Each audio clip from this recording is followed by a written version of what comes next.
बिस्मिल्लाहिर्रहमानिर्रहीम। मुसलमानों का बिल्लियों से कोई अजीब ही तल्लक है। यहाँ तक कि अब तो नॉन मुस्लिम ये कहना शुरू हो गए हैं कि ये मुस्लिम पेट है। मुसलमानों के साथ बिल्लियों की वीडियोस इंटरनेट पर आए रोज़ ही वायरल होती रहती हैं।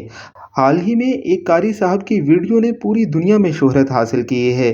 वो तरावी की नमाज पढ़ा रहे थे, बड़ी खूबसूरत आवाज़ में तिलावत कलाम मजीद कर रहे थे।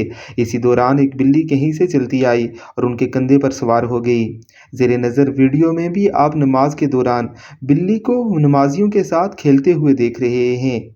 ये बिल्लियाँ सिर्फ आम मस्जिदों में ही नहीं, मक्का व मदीना में भी मौजूद होती हैं। और सिर्फ यही नहीं कि आज इस दौर में बिल्लियाँ मसाजिद के साथ ज़्यादा मानूस नज़र आती हैं, बल्कि आका अलैहिस्सलातु वस्सलाम के प्यारे सहाबी हज़रत अबू हुरैरा रज़ी अल्लाह ताला अन्हा का नाम ही इस वजह से रखा गया कि वो आका अलैहिस्सलातु वस्सलाम के पास तशरीफ़ लाए तो उनके जेब में बिल्लियों के बच्चे थे। तो हुज़ूर अलैहिस्सलातु वस्सलाम ने उन्हें फरमाया, ए अबू हुरैरा, यानी ए बिल्लियों वाले, तो आपका नाम आज तक तारीख में अबू हुरैरा के नाम से ही मशहूर है। क्या आपने भी कभी बिल्लियों की इस अजीबो गरीब हरकत को देखा है? हमें कमेंट बॉक्स में ज़रूर बताइएगा।